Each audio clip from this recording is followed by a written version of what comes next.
안녕하세요. 두 번의 이혼을 하고 두 번 돌아와 버린 30대 후반의 남자입니다. 두 번 이혼한 게 무슨 자랑이라고 글을 쓰냐고 생각하시는 분들도 계시겠지만, 아직 40도 안 된 나이에 제가 뭘 잘못했다고 두 번이나 이런 일을 당해야 되는지 저는 그게 너무 억울해서 사연을 보내게 됐습니다. 저희 아버지는 직업 군인이십니다. 모든 직업 군인들이 그런 것은 아니지만 저희 아버지는 아주 엄하고 무서운 분이셨고, 나이가 지긋하게 드신 지금도 제가 세상에서 제일 무서워할 정도로 무서우신 분이십니다. 40이 다 되어가는 지금 제 나이에도 아버지를 무서워하고 있는데 어릴 땐 오죽했겠습니까? 심지어 저는 아들이라 누나와 여동생보다 더 혹독하게 가정교육을 받으며 자라왔는데, 저는 정말 아버지가 시키는 대로만 살아야 하는 꼭두각시였습니다. 성일이 너 이번 시험 평균 80점밖에 안 되던데 이번엔 그냥 넘어가지만 다음 시험에서 평균 90점 못 넘으면 용돈 같은 거 일절 없다는 걸 기억해둬라. 여보, 성일이 이제 초등학교 4학년이에요. 한창 친구들이랑 뛰어놀고 할 나이잖아요. 중학교 올라가기 전까지만 마음껏 뛰어놀게 해주세요. 그리고 평균 80점 맞으면 잘 맞아온 거죠. 당신 내가 다른 애는 몰라도 아들은 감싸고 놀지 말라고 했지. 사내 아이로 태어났으면 커서 뭐라도 돼야 될 거 아니야. 그러려면 어릴 때부터 기초를 탄탄히 잘 다져놔야 된다고. 중학교 올라가서 공부 시작하면 공부가 제대로 되겠어? 어릴 때부터 스스로 공부하는 습관을 몸에 익혀야지. 아버지는 사내 아이로 태어났으니 꼭 큰 인물이 돼야 된다는 말을 제게 자주 하셨습니다. 사실 저에게는 큰 꿈이 있었던 건 아니었지만 아버지 말만 잘 들으면 뭐라도 되겠지라는 생각에 어릴 땐 묵묵히 아버지의 말을 따랐습니다. 성일이 너 이제 고등학교 입학하니까 지금 결정해라. 아버지 따라서 사관학교 졸업하고 군인 할 테냐 아니면 다른 일을 할 테냐. 여보, 당신이 군인이라고 해서 성일이한테까지 군인 되라고 강요하는 건 조금 아니지 않아요? 성일이도 자기가 하고 싶은 게 있을 수도 있고, 없다 하더라도 군인은 안 되고 싶을 수도 있는 거잖아요. 제가 하고 싶은 게 있을 거라고? 내가 볼 땐 저놈 아무 생각 없이 사는 놈 같은데. 그리고 당신은 가만히 좀 있어.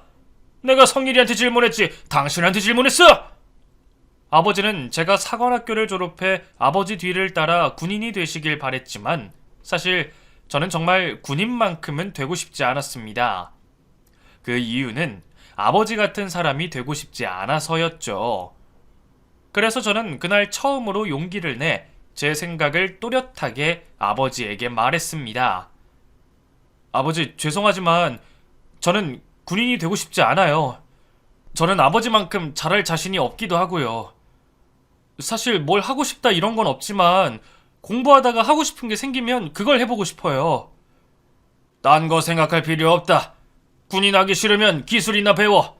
남자는 기술을 배워야지 평생 돈 잘 벌어먹고 사는 거다. 군인하기 싫다는 너한테 억지로 군인하라고 나도 그러고 싶지 않으니까 다른 쓸데없는 짓 할 생각 말고 무조건 공대 들어가서 기술 배운다고 생각하고 기술 배워. 기계과든 전기과든 무조건 기술 배울 수 있는 쪽으로 가는 걸로 해라. 군인이 되기 싫다는 저에게 아버지는 기술을 배우라고 하셨는데, 공대에 진학을 하더라도 꼭 공대 중 유명한 대학으로 진학을 하라고 하셔서 저는 그곳을 가기 위해 고등학교 3년 내내 책상에 앉은 채로만 살아야 했습니다. 물론 그 덕분에 서울에 있는 꽤나 유명한 공대로 진학을 하게 됐는데, 저는 그때 처음으로 아버지 말을 듣길 잘했다는 생각을 했습니다. 3년 동안 공부하느라 고생했다. 그래도 결국엔 네가 가고 싶은 대학 갈 수 있게 돼서 얼마나 좋냐. 너 뒷바라지 한다고 아버지랑 엄마가 고생 많이 했으니 앞으로도 실망시키지 말고 대학교 잘 다닐 수 있도록 해라. 근데요 아버지, 저 군대 다녀오고 나서 한 학기만 휴학하고 유럽 여행 다녀와도 될까요? 요즘 제 또래들 사이에서 유럽 여행 가는 게 유행이라서요. 저도 다녀올 수 있으면 한번 다녀오고 싶어요. 돈은 제가 벌어서 갈 테니까 아버지는 허락만 해주셨으면 해요. 유럽 여행은 무슨 유럽 여행이야? 시간이 금이라는 말을 몰라서 그래. 유럽에서 돈 쓰면서 놀 시간에 공부를 더해서 좋은 곳에 취직할 생각을 해야지. 왜 너는 힘들게 좋은 대학 가놓고 놀 생각만 해? 아버지는 네가 가야 할 회사도 다 알아봤으니 거기를 목표로 대학 무사히 잘 졸업하는 걸로 해라. 성적 관리 잘하고 그 회사에서 원하는 자격증 준비도 부지런히 해. 대학만 아버지가 원하는 곳으로 가게 되면 그 이후로는 아버지 손에서 벗어날 수 있을 거라고 생각을 했지만 아버지는 저와 상의도 없이 제가 가야 할 직장까지 정해두시고는 성인이 된 후에도 저에게 많은 참견을 하셨습니다. 성인이 되고 대학생이 된 다른 친구들은 MT도 가고 술도 많이 마시고 연애도 하는데 저는 아버지의 감시 때문에 남들 다 놀 시간에 학교 도서관에 박혀 공부만 해야 했습니다. 웬만하면 한 번에 취업 성공하는 걸로 하자. 20 중반이 된 너를 내가 언제까지 지원해 줄 수는 없다. 네 여동생도 지금 돈 벌고 있는 마당에 넌 언제까지 부모한테 손 벌리고 살 생각이야? 아버지, 저 그동안 학생이었고 군대까지 다녀와서 지금 이 나이가 된 거지. 제가 지금까지 백수로 산 게 아니잖아요. 그리고 취업이라는 게 제가 하고 싶다고 되는 것도 아니고요. 최대한 노력해보는 걸로 할게요. 어디서 감히 아버지한테 말댔구야? 아버지가 뭐라고 하든 너는 알겠다고 대답만 하라고 했지? 그리고 노력해보려고 할게요가 아니라 무조건 합격하도록 하겠다고 대답해야지. 너 도대체 군대는 어떻게 다녀온 거야? 거기서 이런 교육도 제대로 안 가르쳐주든. 아버지가 주는 압박감이 많이 부담스럽고 힘들기는 했지만 아버지가 가라고 하셨던 회사에 들어가게 되면 이 짓도 이제 끝이라는 생각에 저는 어떻게든 아버지가 원하셨던 공기업에 합격을 하자고 생각을 했습니다. 아버지 덕분인지 제 덕분인지는 몰라도 어쨌든 아버지가 가라는 공기업에 합격하고 나서야 저는 아버지 손에서 벗어날 수 있었습니다. 웬만하면 집이랑 가까운 곳으로 발령받으면 좋았겠지만 너도 이제 다 큰 성인이니 어디서든 잘 지낼 수 있을 거라고 믿는다. 가서 술 너무 많이 마시지 말고 꾸준히 너를 발전시킬 수 있도록 공부 손에서 놓지 말고 살도록 해라. 네, 아버지. 그동안 돌봐주셔서 감사했습니다. 아버지 실망시켜드리지 않도록 열심히 살겠습니다. 공기업에 취업을 하게 된 저는 연고지 하나 없는 지방 시골로 발령을 받게 됐는데 남들은 다 가고 싶지 않아 하는 곳이었지만 저는 아버지와 멀리 떨어질 수 있어 그곳이 너무 좋았습니다. 야, 성일아, 너 어제 술을 그렇게 많이 마셨는데 왜 이렇게 멀쩡하냐? 너 진짜 술 잘 먹는다. 나 이제 너 무서우려고 그래. 이전까지 술을 제대로 마셔본 적이 없어서 간이 건강해서 그런 것 같아. 뭐 어쨌든 오늘 퇴근하고 호프집 가기로 한 거 잊지 않았지? 내가 어제 너랑 또 술 먹겠다고 약속을 했었나? 아유, 나 너 때문에 간 다 상할 것 같아. 어떻게 일주일 내내 술을 마실 수가 있어? 이렇게 마실 수 있을 때 많이 마셔둬야지. 그리고 늦바람이 무섭다고. 내가 그전까지 군인이신 아버지한테 구속당하고 살아서 지금까지 참고 살았던 게 이제 폭발하게 된 거야. 그러니까 네가 이해 좀 해라. 지방으로 내려가서 저는 저를 감시하고 구속하는 아버지도 없고 돈도 잘 벌고 하니 세상 무서울 것이 없어 고삐 풀린 망아지가 됐습니다. 저는 20살 초반에 먹어보지 못한 술들을 그제야 마시기 시작했고 제가 할 수 있는 건 다 찾아 즐기기 시작했었죠. 그러다 동네 작은 호프집에서 저의 아내를 만나게 됐습니다. 동네가 작다 보니 웬만하면 젊은 사람들끼리는 다 알고 지냈었는데 아내는 외지에서 온 건지 전혀 처음 보는 얼굴이었죠. 성일이 너 오늘도 여기서 술 마시는 거야? 우리끼리 놀기 심심했는데 마침 잘 됐다. 우리 합석해서 같이 술 마실래? 너희도 너희끼리 술 마시는 거 재미없잖아. 지희 누나. 술 끊는다더니 여긴 웬일이야? 그리고 옆에는 누구셔? 처음 보는 얼굴인데? 누나 친구야?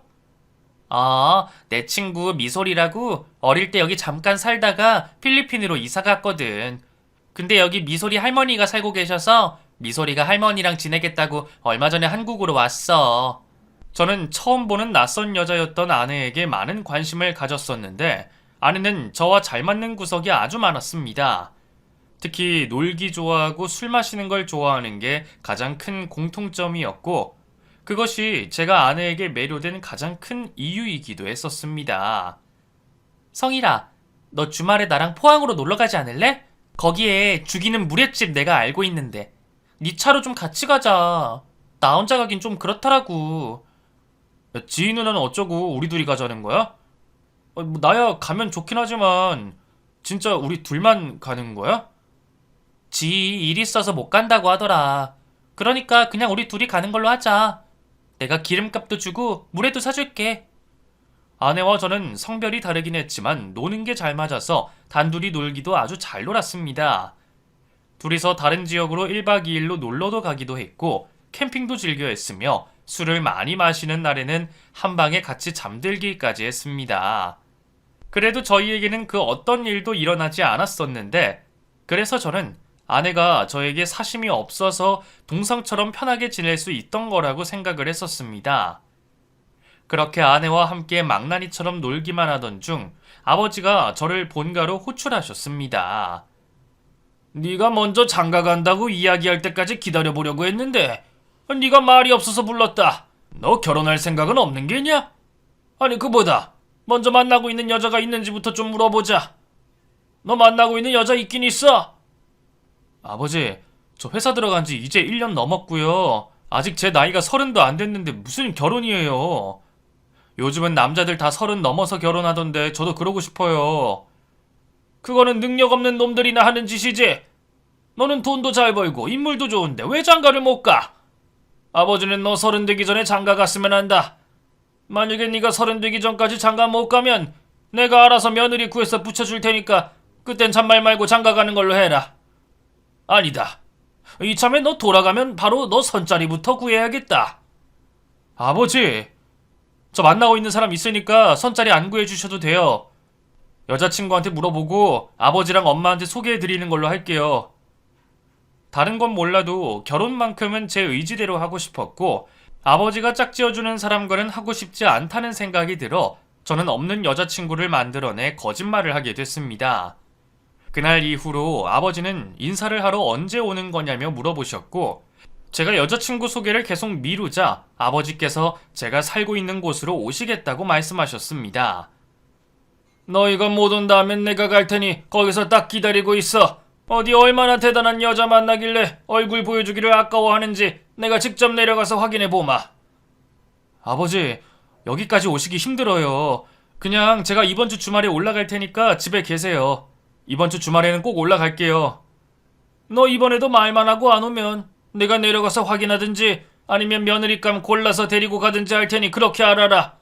아버지 가지고 노는 것도 정도 것이지 이게 도대체 몇 번째야? 아버지에게 여자친구를 소개해주는 것을 미루고 미루던 저는 더 이상은 안 되겠다 싶어 제가 아는 여자 중 저와 가장 친하게 지냈던 아내에게 부탁을 했습니다. 나 이번 주 주말에 아버지한테 무조건 여자친구 인사시켜야 드려야 되는데 누나가 같이 가주면 안 될까? 그냥 내 여자친구라고 하고 인사만 하고 내려오면 되는 거거든. 그러고 나서 내가 헤어졌다고 따로 말씀드릴게. 너희 아버지 아직도 그러고 계시니? 너희 아버지도 진짜 대단하다. 그러니까 뭐 그런 대단한 자리까지 올라갔겠지만 네가 지금 많이 난감한 상황이면 내가 한번 도와줄게. 대신 너 나한테 술 사야 된다. 술이 뭐야. 뭐든 다 사줄 테니까 가서 내 여자친구인 척만 해줘. 그리고 우리 아버지 성격 누나도 알지? 눈에 거슬리는 거 없이 연기 잘해줘야 된다. 저는 아버지를 속일 생각으로 아내를 데리고 가짜 커플인 척을 하게 됐습니다.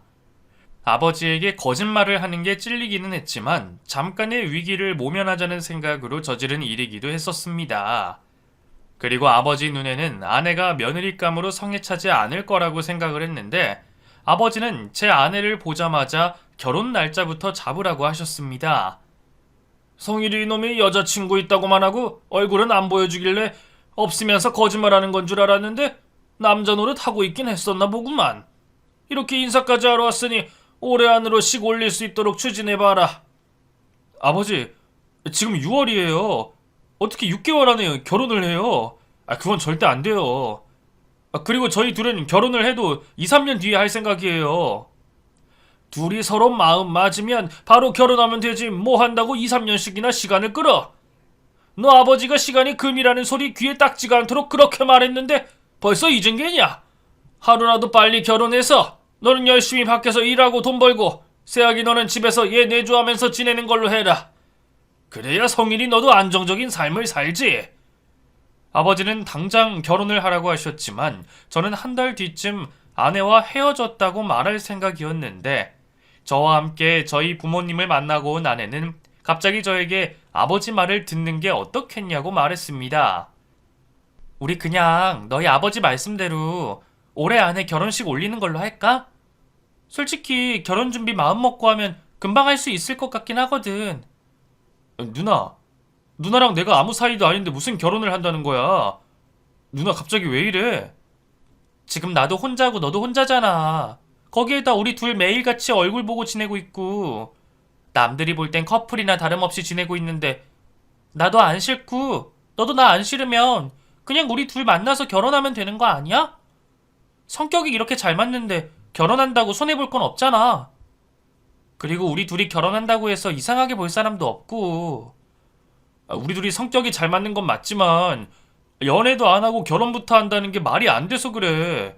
몇 개월이라도 연애는 해봐야지. 야, 우리가 다른 커플들처럼 스킨십만 안 했을 뿐이지 할 건 다 했잖아. 그거면 됐지 뭘 더 해. 그리고 만난 지 하루 만에 결혼 결심하고 만난 지 3달 만에 결혼식 올리는 커플도 많다잖아. 그러니까 너도 나랑 결혼하는 거 진지하게 생각해봐. 처음엔 정말 말도 안 되는 소리라고 생각을 했는데 곰곰이 생각을 해보니 지금까지 만난 여자 중에 아내가 저와 제일 잘 맞는 성격을 가진 사람이었고 아내와 있을 때 제가 순수한 사람이 되는 것 같았습니다. 그리고 제 마음을 가장 편하게 해줬던 여자도 바로 아내였다는 생각에 저는 미친 짓일 수도 있지만 아내와 결혼을 하기로 결심을 했습니다. 누나 말 듣고 보니까 우리 지금처럼만 살면 평생 행복한 부부로 살 수 있을 것 같다는 생각이 들었어. 물론 결혼 생활이 쉽지만은 않을 수도 있지만 우리 지금처럼만 산다고 생각하고 잘 살아보자. 잘 생각했어, 성일아. 너도 나도 이런 시골에서 혼자 지내는 것보다 누군가한테 의지하면서 같이 사는 게 훨씬 덜 외로울 거야. 내가 살림도 잘 못하고 요리도 잘 못하지만 너희 아버지 말대로 밖에서 돈 번다고 고생하는 널 위해 내조 열심히 해보는 걸로 할게. 그리고 결혼식은 소란 떨지 말고 최대한 조용하게 올리는 걸로 하자. 아내와 제가 결혼을 한다고 하니 저희를 알던 지인들은 어쩐지 둘의 관계가 심상치 않았다며 그리 놀라지도 않아 하는 반응이었습니다. 그 후 아버지에게도 결혼 날짜를 잡았다고 전화를 드렸더니 아버지는 저에게 이런 말씀을 하셨습니다. 솔직히 말해서 그 나이에 직장 하나 없는 그런 애를 내 며느리로 받아들이기 싫긴 하지만 아무것도 없는 시골에 혼자 사는 네가 마음에 걸려서 결혼 허락해준 거다.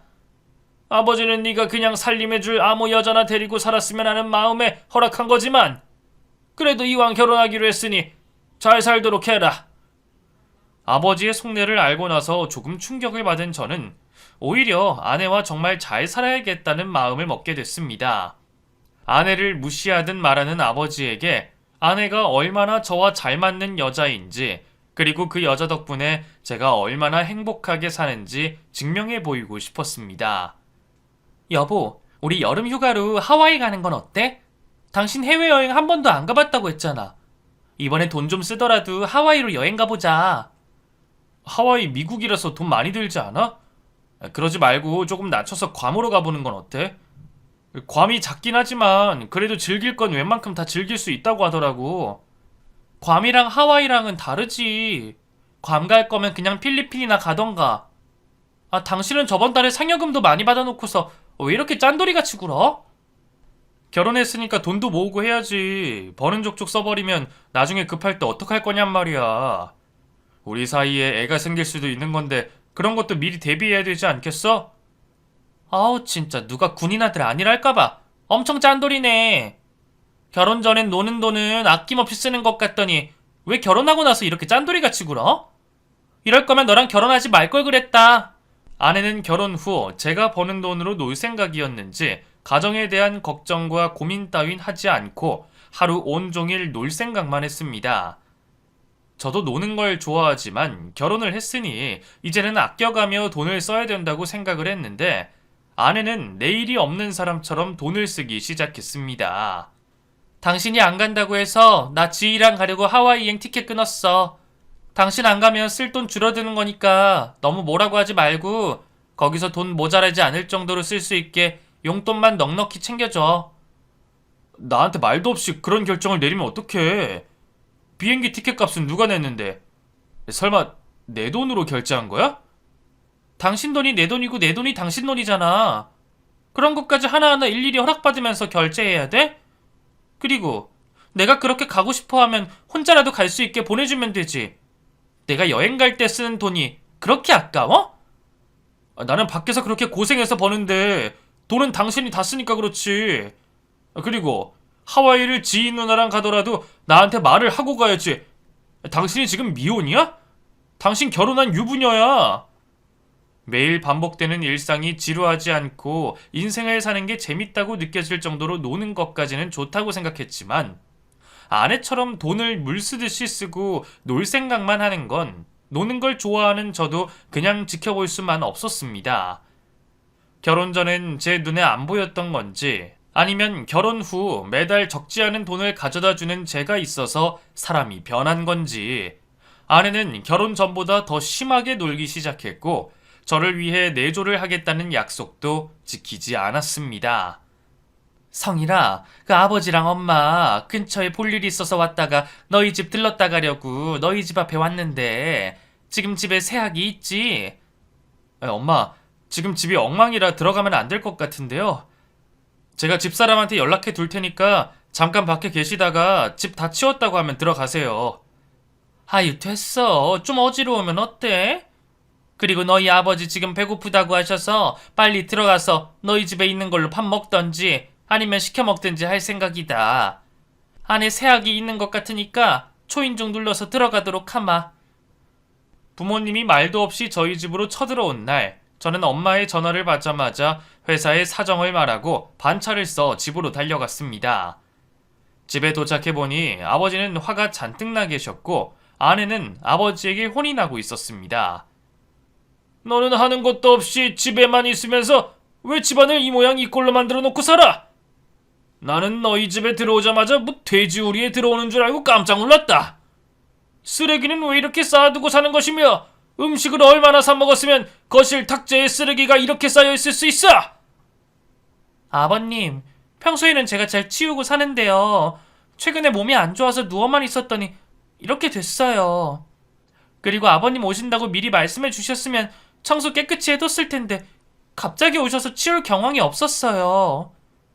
넌 나한테 그런 거짓말이 통할 것 같아? 내가 지금까지 너 같은 병사만 5,000명은 봤어. 당신 당장 주방 가서 설거지는 제대로 되어 있는지 냉장고에 반찬은 있는지 확인해봐. 아버지에게 혼이 나고 있던 아내는 저를 보자마자 살려달라는 눈빛을 보냈지만 저는 아내에게 아무 도움도 줄 수가 없었습니다. 아버지가 무서워서 그렇다기보다는 아내가 집안 살림에 손 하나 까딱하지 않는 게 사실이었기에 아내 편을 들어줄 수가 없었죠. 문제는 강성일 네가 제일 문제다. 아내가 이 모양 이 꼴이면 큰 소리를 내서라도 정신 차리게 만들어야지. 한 집안의 가장이라는 놈이 여자 하나도 못 잡고 살면 어떡하냐? 너 아버지가 네 엄마한테 하는 거 못 봤어?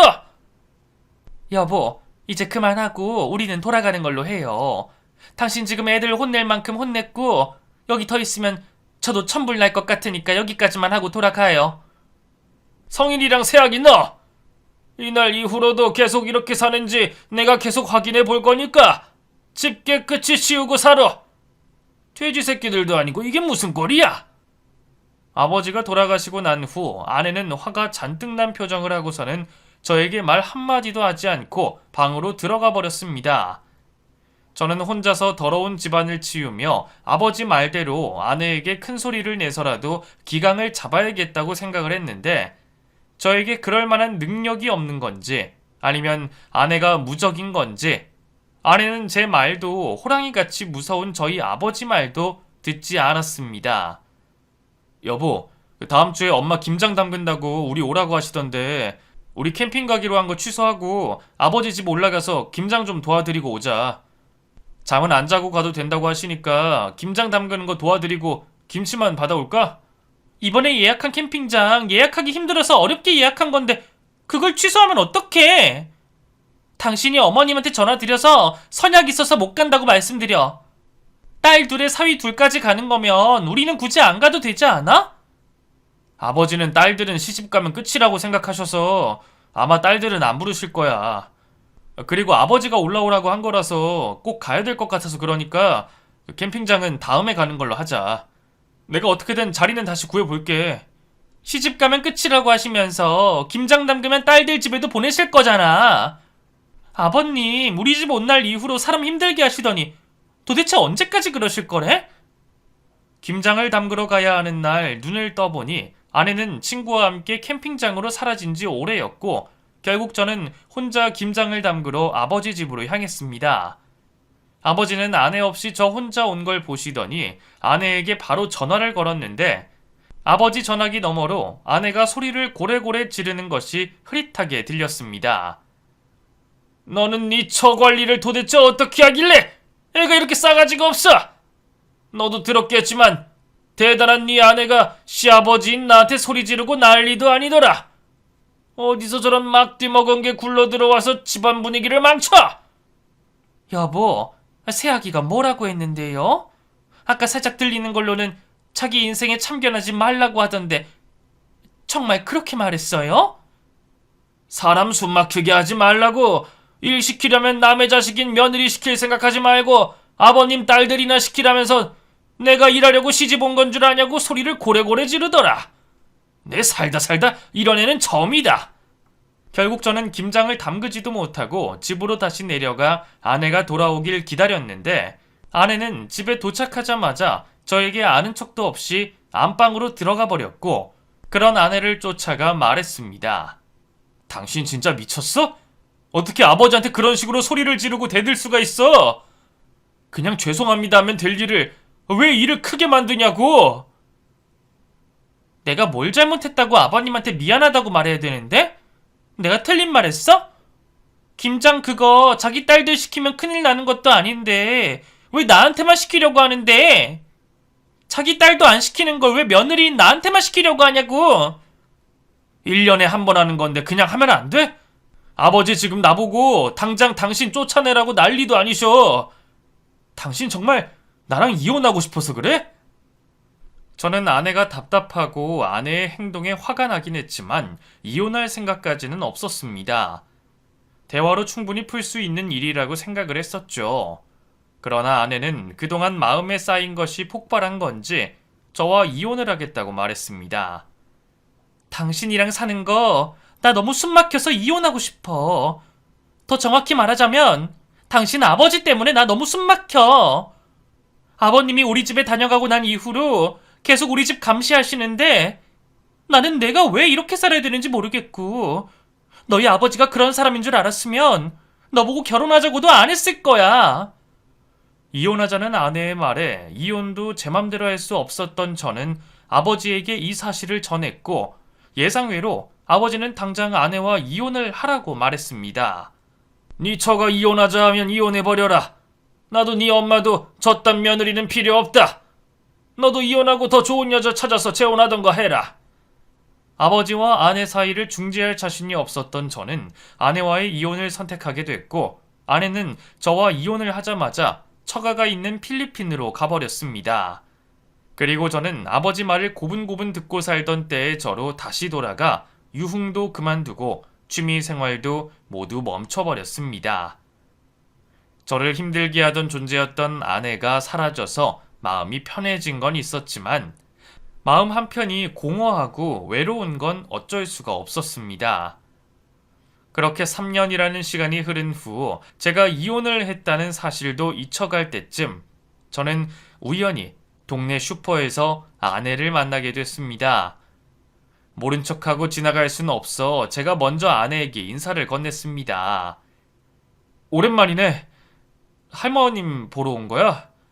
모른 척하고 지나가도 됐지만 그러면 안 될 것 같아서 말 걸었어. 그래도 되지? 당연하지. 먼저 아는 척 해줘서 고마워. 여기 있는 동안 한 번은 당신이랑 마주치지 않을까 했는데 여기서 만났네. 혹시 괜찮으면 잠시만 시간 내줄 수 있어? 시간을 내어달라는 아내의 말에 저는 거절하지 않고 아내와 근처 카페로 향했는데 아내는 자리에 앉자마자 눈물을 글썽이며 말했습니다. 필리핀에서 지내는 동안 당신한테 잘못한 거 후회 많이 하고 반성하면서 지냈어. 그리고 정말 많이 보고 싶었어. 갑자기 그런 말 하니까 조금 당황스럽다. 근데 나도 내가 당신을 끝까지 이해 못해주고 지켜주지 못한 것 같아서 미안하게 생각하고 있었어. 이혼 후 3년 만에 만난 아내와 저는 처음 만난 날 긴 시간 동안 대화를 나눴고 저희는 서로가 서로를 그리워하고 있다는 걸 확인한 후 아버지를 찾아가 재결합을 허락해달라고 말씀드렸습니다. 저와 아내가 아버지 앞에 무릎을 꿇고 재결합을 허락해달라고 빌었지만 아버지는 끝까지 안 된다고 반대하셨습니다. 끝이면 끝인 거지. 무슨 좋은 꼴을 더 보자고 재결합을 한다는 거야? 그때도 말했지만 나는 이딴 며느리 필요 없다. 이런 애랑 재결합할 거면 성일이 너 평생 혼자 호래비로 살아라. 아버지, 저희 대화 많이 나눴고요. 다시 재결합하면 전처럼 살지 않고 잘 살겠다고 약속했어요. 아버지한테도 잘할 테니까 한 번만 믿고 허락해 주세요. 나는 절대 안 된다고 말했다. 성일이 너 아버지 말 안 듣고 얘랑 재결합하고 싶거든. 내 아들이길 포기하고 재결합하든지 해라. 그 전까진 절대 안 된다. 아버지는 자신과 연을 끊고 재결합을 하라며 겁을 주셨지만 저는 아버지와 연이 끊기더라도 아내와 다시 시작하고 싶은 마음에 아버지에게 허락을 받지 못한 상태에서 재결합을 하게 됐습니다. 그리고 저희 부부는 전과는 다르게 술은 입에도 대지 않았고 취미로 캠핑 정도만 소소하게 즐기며 무엇을 하든 가정을 우선으로 생각하며 살았습니다. 이렇게 살다 보면 저희 부모님도 언젠가 저희 부부를 받아주시지 않을까 생각을 했는데 아내와 너무나도 잘 지내고 있던 어느 새벽에 우연히 아내의 통화를 엿듣게 됐습니다. 내일 당장 돈 다 빼서 공항으로 갈 테니까 하루만 기다려줘. 지금까지 잘 기다려줬으면서 요즘 따라 왜 그래? 나도 나조차고 여기 있는 줄 알아? 그리고 신뢰를 얻는 게 하루아침에 되는 일이냐고. 제가 전혀 알아들을 수 없는 말을 하는 아내의 통화 내용에 저는 다시 자는 척을 하며 눈을 감았습니다. 그리고 아내가 잠들기까지 기다렸다가 아내가 코 고는 소리를 듣고 일어나 아내의 휴대폰을 집어들었습니다.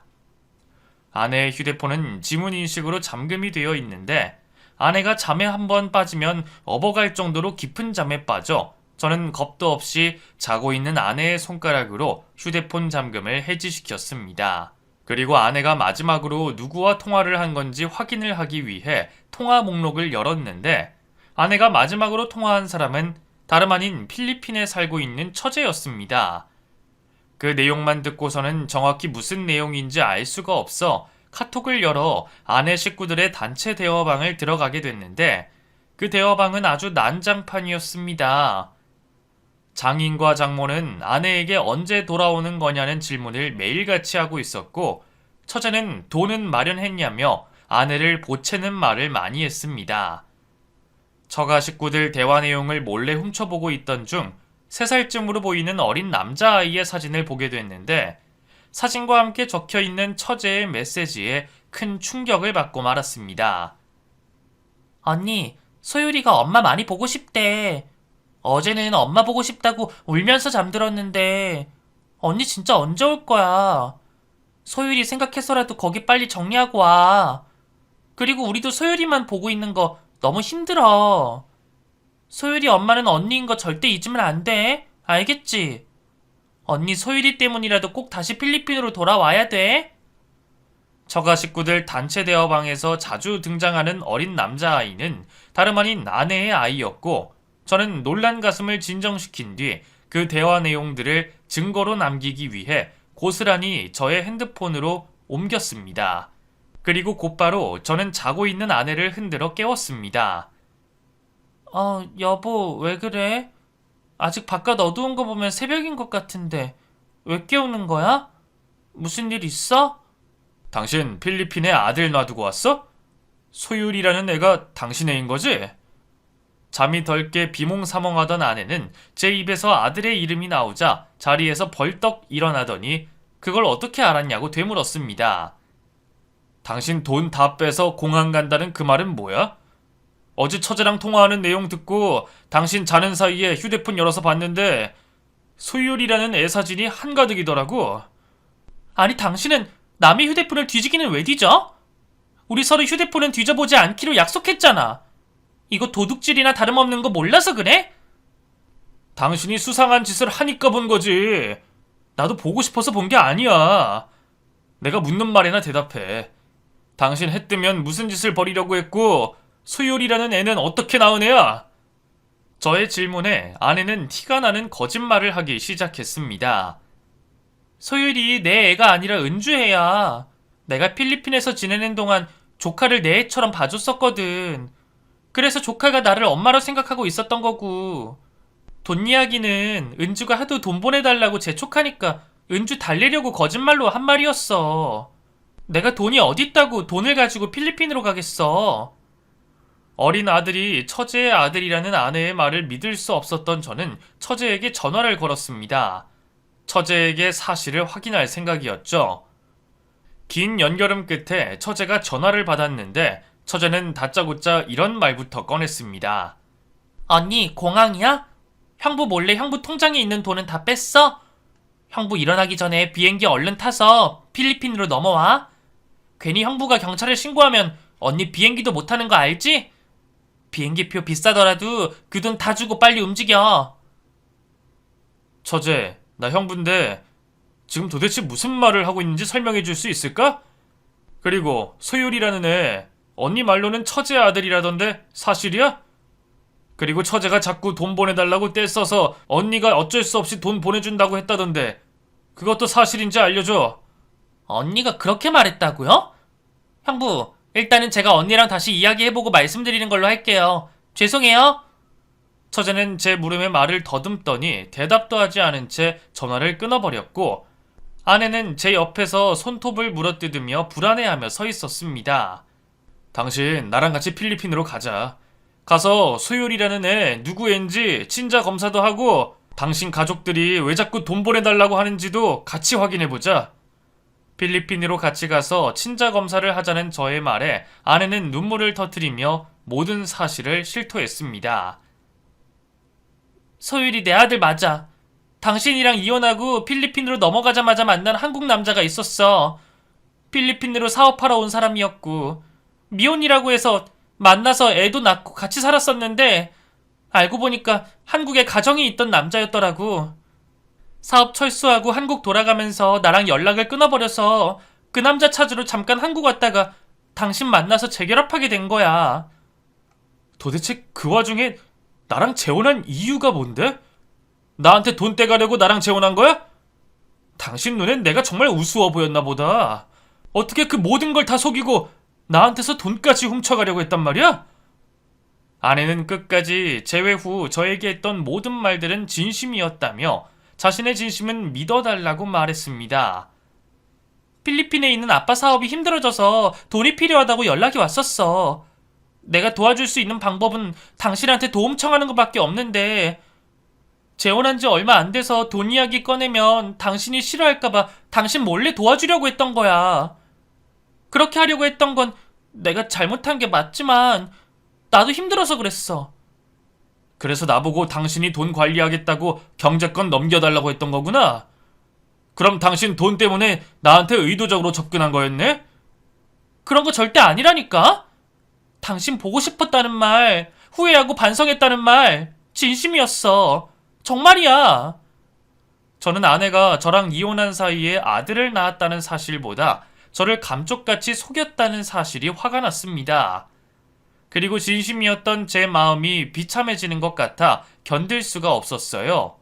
저에게 매달리는 아내를 뿌리쳐냈습니다. 아내와 두 번째 이혼 후 아버지에게 저는 솔직하게 이런 이유로 이혼을 하게 됐다고 말씀을 드렸더니 아버지는 저에게 두 번 다시 아버지 눈앞에 나타나지 말라고 하셨습니다. 나는 네가 그렇게 나가고 난 후로 너를 내 아들이 아니라고 생각하고 살았다. 나는 너 같은 아들 필요 없고 너 같은 멍청한 놈이 내 아들이라는 게 부끄러우니까 어디 가서 내 아들이라고 말도 하지 말고 두 번 다신 여기 찾아올 생각하지 마라. 이혼도 2번 하고 아버지에게 쫓겨나고 난 후 저는 모든 걸 다 포기해버릴까라는 생각까지 했었습니다. 하지만 이깟 일로 죽기엔 제가 너무 당하고 산 것만 같아 억울해서 죽을 수가 없었습니다. 그래서 저는 다니고 있는 회사를 그만두고 제가 하고 싶은 일을 찾아 세계 여행을 떠나볼까 생각 중입니다. 40이 다 된 나이에 새 출발을 해도 될지 모르겠지만 이렇게 살다가는 죽고 싶은 생각만 들 것 같아 죽기 싫어서라도 저는 큰 도전을 해보려고 합니다. 마지막으로 제가 필리핀으로 쫓아낸 아내의 이야기를 해보자면 아내는 아들의 친아빠를 찾아갔다가 본처에게 상간녀 소송을 당해 소송 중이라는 소식을 전해 듣게 됐습니다. 지금 살고 있는 곳을 떠나야지만 더 이상 궁금하지 않은 아내의 근황 소식도 듣지 않을 수 있을 것 같아 저는 하루라도 빨리 이곳을 정리하고 떠나고 싶습니다. 저는 제가 지금까지 세 장에만 갇혀 산 파랑새 같다는 생각이 듭니다. 이제는 이 세 장을 벗어나 자유롭게 훨훨 날아다니고 싶네요. 어쩌면 아내와 이혼을 하고 아버지에게 쫓겨난 게 파랑새로서는 좋은 일이 아닐까 싶습니다.